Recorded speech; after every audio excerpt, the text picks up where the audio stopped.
On vous en parlait la semaine dernière dans ce journal. L'annonce a fait l'effet d'une douche froide en décidant de décrocher le franc suisse de l'euro. La Banque nationale suisse a fait s'envoler le cours de la devise helvétique.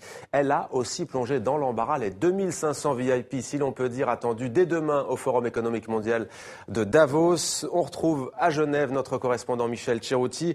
Bonsoir Michel, peut-être d'abord quelques rappels. Le Forum de Davos, c'est un événement économique mais aussi politique, hein.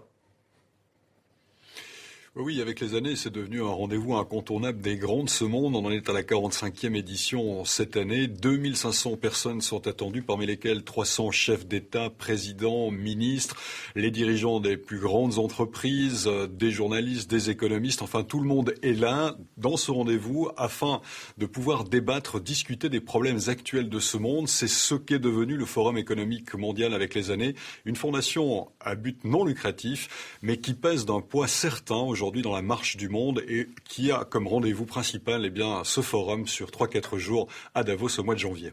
Et ce forum se tient cette année, Michel, au moment même où Oxfam, qui regroupe de nombreuses ONG, publie un rapport saisissant sur la pauvreté et sur les inégalités dans le monde.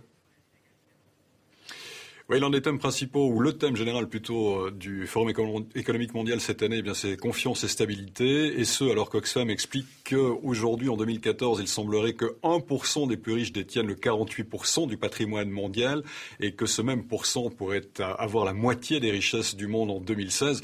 Alors même si ce sont des chiffres à prendre avec quelques pincettes tout de même, parce qu'ils mériteraient d'être affinés, ils sont un tout petit peu grossiers, le constat est pertinent. Aujourd'hui, les écarts se creusent, les riches deviennent plus riches, les pauvres deviennent plus pauvres. Et alors, on a le sentiment un petit peu que les antagonismes entre communautés ethniques, religieuses ou simplement différentes communautés se cristallisent. Mais revenu à l'esprit une étude d'un célèbre criminologue en Suisse, André Kuhn, qui démontrait plutôt que la surreprésentation de la population étrangère dans les prisons suisses était avant tout, non pas une question de nationalité, mais une question socio-économique. On remarquait qu'à revenu socio-économique comparable, suisse ou étranger, on avait peu ou prou la même criminalité.